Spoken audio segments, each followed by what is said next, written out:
Have you ever found yourself staring at something simple, maybe a stuck jar lid, a light bulb that needs changing, or a heavy package on the porch, and felt that little tug of war in your mind? You know the one I'm talking about. It's that voice that says, "I've done this 1,000 times. I can do it myself." But right underneath it, there's another feeling, isn't there?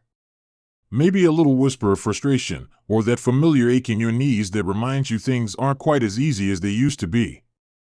If that sounds familiar, I want you to know something important: you are not alone. And honestly, that feeling? It's a sign of your strength. It's proof of a lifetime of capability, of raising families, of building careers, of solving problems on your own. That fierce independence is something to be proud of. But here is the question I want to sit with you and explore today. What if holding on to that independence doesn't mean doing everything alone? What if, instead, true independence is about maintaining control over your life, your choices, and your happiness, even when you let someone give you a hand? Welcome. I'm so glad you're here. Today, we're going to tackle something that touches almost all of us as the years go by, but nobody really talks about. We're going to talk about how to ask for help without losing your independence. And I'm going to share 4 smart, gentle ways to do it that actually make you feel more empowered, not less. Because here's the truth I've learned from talking to so many of you and from my own life: the fear of losing independence is real. It can keep us from reaching out, even when we're exhausted, even when we could use a break. But holding onto that burden too tightly? That can actually steal our energy, our joy, and sometimes, even our health. So, let's ease into this together. Let's start by reframing what help actually means. The first smart way to ask for help is to shift your mindset. See it as a strategy, not a weakness. Think of it this way. In any successful company, the CEO doesn't do everything. The CEO delegates. They look at the big picture and say, "This task is better handled by someone else so I can focus on what only I can do." You are the CEO of your life. You always have been. When you ask for help with something physical, say, reaching a high shelf or carrying a bag of birdseed, you aren't handing over your independence. You are simply delegating a task. You are conserving your energy for the things that truly matter to you. The things that define who you are. Maybe that's spending that saved energy on a phone call with a grandchild, working in the garden, or simply having the stamina to enjoy a sunset walk without feeling wiped out. I knew a woman named Dorothy, a retired schoolteacher in her late 70s. She was sharp as a tack and proud of her immaculate little bungalow. For years, she insisted on cleaning her own gutters. Her son would beg her to let him do it, but she saw it as proof she could still manage her home.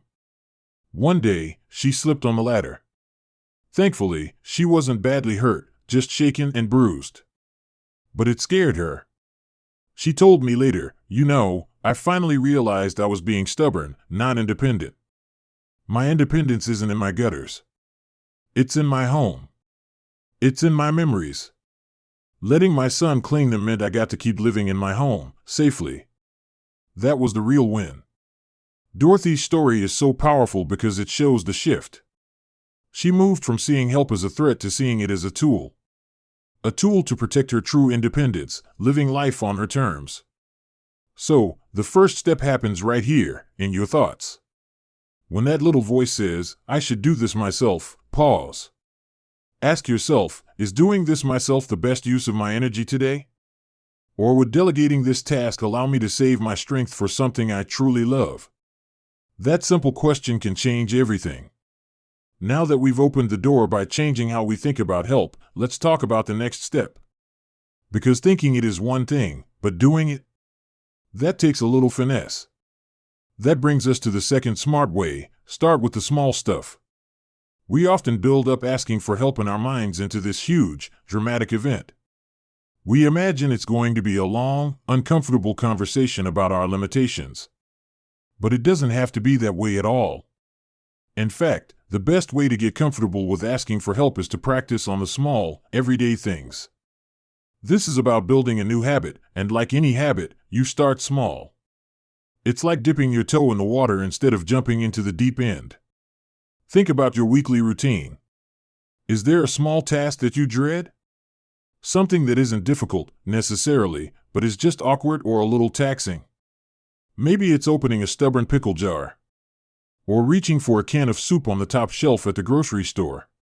Or maybe it's just carrying a heavy case of water from the car to the kitchen.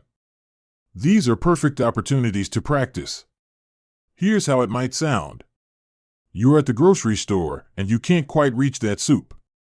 Instead of stretching and risking a fall, you simply catch the eye of a younger person walking by. You smile warmly and say, "Excuse me, young man? Would you mind grabbing that can of soup for me? I can't quite reach it. Thank you so much." That's it. It's low stakes. It's easy. And 9 times out of 10, people are thrilled to help. It makes them feel useful. You've actually given them a little gift, the chance to do a good deed. Or, let's say you have a neighbor who's a nice person. You see them outside. Instead of struggling with that case of water, you could say, "Hi, neighbor. I hate to bother you, but I just got back from the store and this case of water is heavier than I thought. If you have a minute, would you mind helping me carry it to the kitchen door? I'd really appreciate it." By asking for help with the small things, you accomplish a few important goals. First, you get the help you need. Second, you start to see that asking isn't scary or embarrassing. And third, and this is the beautiful part, you build a connection. You turn a stranger into a helpful passerby, or a neighbor into a friendly acquaintance. You are strengthening your social web, and that is a huge part of staying independent as we age. These small requests are like practice runs. They build your confidence. They make it feel normal. And they pave the way for the times when you might need help with something bigger, something that really matters. Because when those moments come, you won't be starting from scratch. You'll already know how to ask. You'll have seen the kindness in people's eyes. You'll know that asking doesn't diminish you, it connects you. So, we've reshaped our thinking, and we're practicing on the little things. We're building that muscle. Now, how do we take this further? How do we create a life where help is just a natural, easy part of our world, without any of the awkwardness? That's exactly what we're going to dive into next. We'll talk about the third smart way, which is all about turning help into a two-way street, a beautiful exchange that strengthens your relationships instead of straining them. I think you're going to love it. So, we've talked about changing the way we think about help, seeing it not as a loss of control, but as a smart strategy for protecting our energy. And we've talked about starting small, using those little everyday moments to get comfortable with reaching out. You're doing the groundwork, and that's something to feel really good about. But now, let's take it a step further. Because sometimes, even when we're okay with asking, it can still feel a little one-sided, can't it? Like we're just taking. And for people who have spent their whole lives being the givers, the caretakers, the problem solvers, that feeling of being on the receiving end can be the hardest part of all. That brings us to the third smart way to ask for help without losing your independence: make it a fair exchange. Now, when I say fair exchange, I don't necessarily mean writing a check or paying someone back in cash. Although sometimes that's perfectly appropriate. What I'm talking about is something much deeper and more meaningful. I'm talking about creating a two-way street. A relationship where help flows back and forth, so nobody feels like a burden and everyone feels valued. Think about the people in your life, your children, your neighbors, your friends from church or the community center. So often, they want to help, but they don't know how to offer without seeming pushy. And you want to stay independent, so you don't want to ask. Everyone ends up tiptoeing around each other. But what if you could shift that dynamic entirely? What if, instead of asking for help, you could offer an exchange? Let me give you an example. Suppose you have a daughter who lives about 30 minutes away. You've noticed your garden is getting a little overgrown, and the spring planting you usually look forward to just feels like too much work this year. You know your daughter is busy with her own life, her job, maybe the kids. You don't want to be a burden. The old way of thinking might be to struggle through the gardening yourself and end up exhausted and sore. Or, to finally break down and call her, feeling a little guilty, and say, "Honey, I hate to ask, but could you possibly come over this weekend and help me with the garden? But the fair exchange way sounds different. It sounds like this. You call your daughter and you say, I've been looking at the garden, and I've got a proposition for you. I could really use your strong back for a couple of hours this Saturday to help me get the new plants in the ground. But I was thinking, how about you come over, we work in the garden together, and then I'll teach you how to make that lasagna your father always loved. We'll have a nice visit, make a mess in the kitchen, and you'll go home with a dinner for your family. What do you say? Do you see the difference? Suddenly, it's not a request for help. It's an invitation. It's a trade. She gets your expertise, your company, a home-cooked meal, and the good feeling of spending time with you. You get the help you need in the garden and the joy of sharing your skills and your kitchen. The balance is restored. You are giving and receiving, which is exactly how healthy relationships work. This principle works in so many ways. Maybe you have a tech-savvy grandson. You could say, I'm so frustrated with this new phone.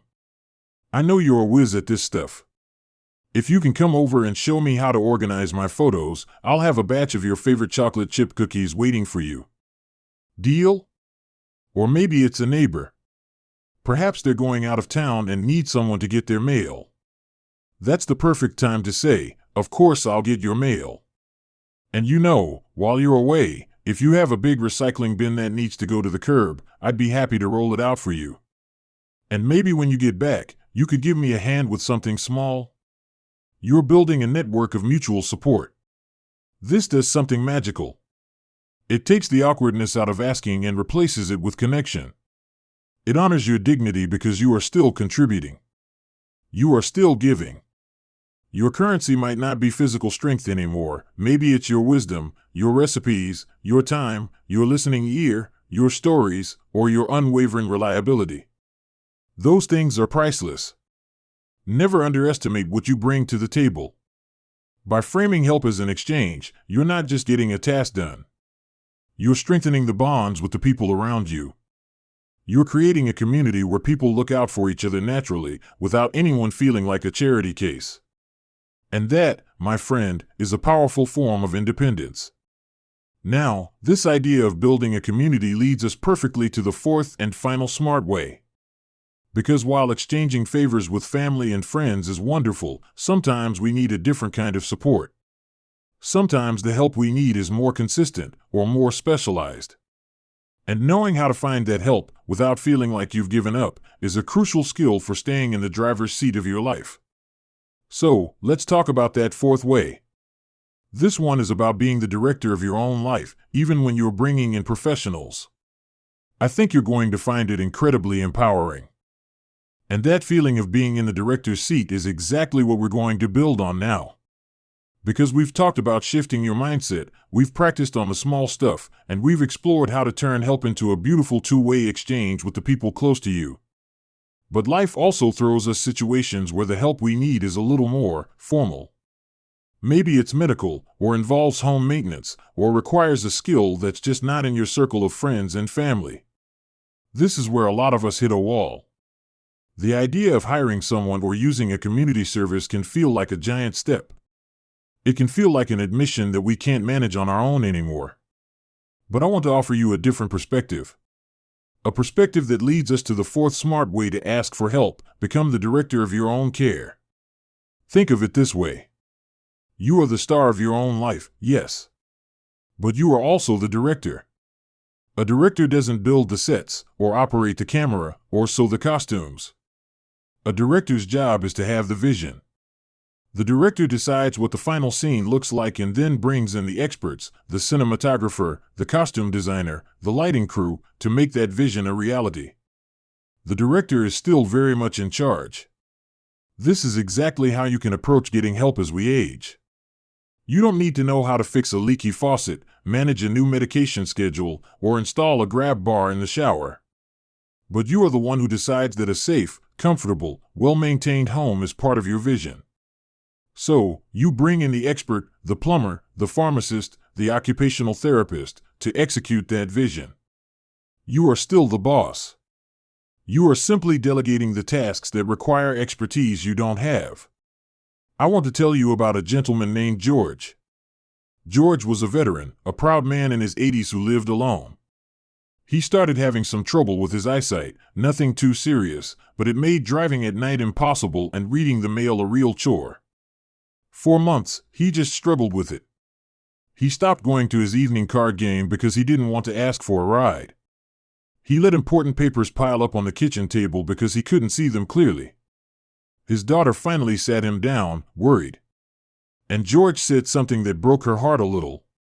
He said, "If I admit I can't see to drive, pretty soon I'll be in a home. I'm not ready to give up my life." But here's the thing. By not asking for help, he had already given up his life. He'd given up his card game. He'd given up his peace of mind about his bills. So, together, they tried a different approach. They put George in the director's chair. He said, "My goal is to stay in this house, go to my card game, and keep up with my finances." That was his vision. From there, they found the crew to make it happen. He contacted the local VA office, and they helped him arrange a weekly shuttle service to his card game. It wasn't a friend, it wasn't family, it was a service he was entitled to, and using it meant he kept his independence. For the mail, his daughter set up a simple magnifier on a stand, and he also started using a service from the local library where volunteers record audio versions of newspapers and documents. He was still managing his own affairs, he just had a new set of tools and a team of people helping him execute his vision.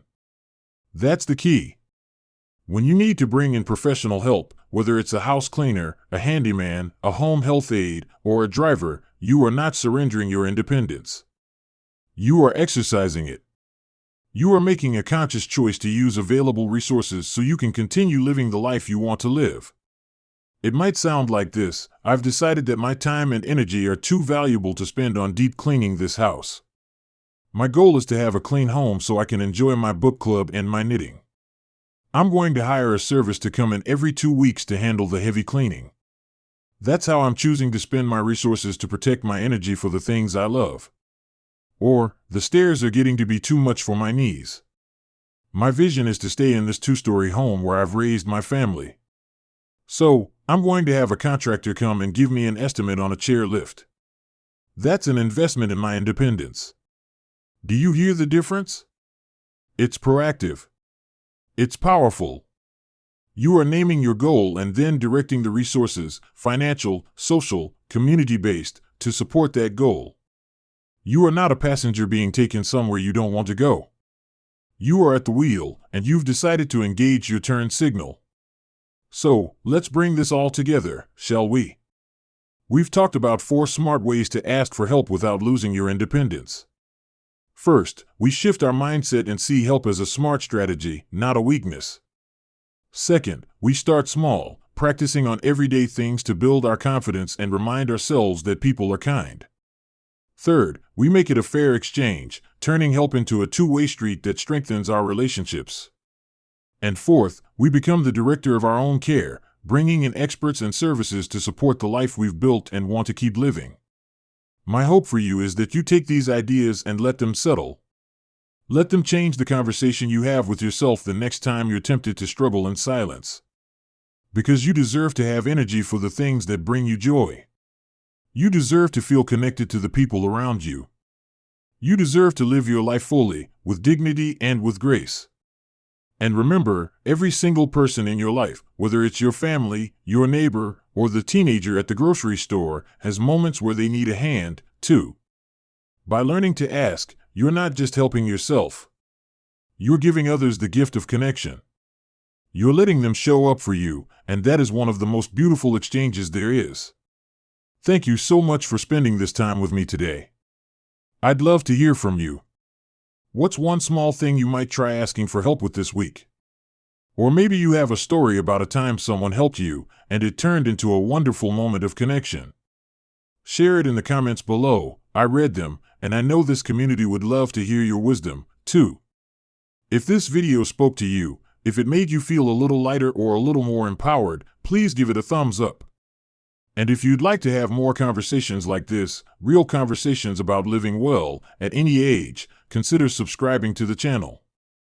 Just click that button down below, and we'll continue this journey together. Until next time, here's to your independence, your strength, and the beautiful, connected life you're building. Take care of yourselves and each other.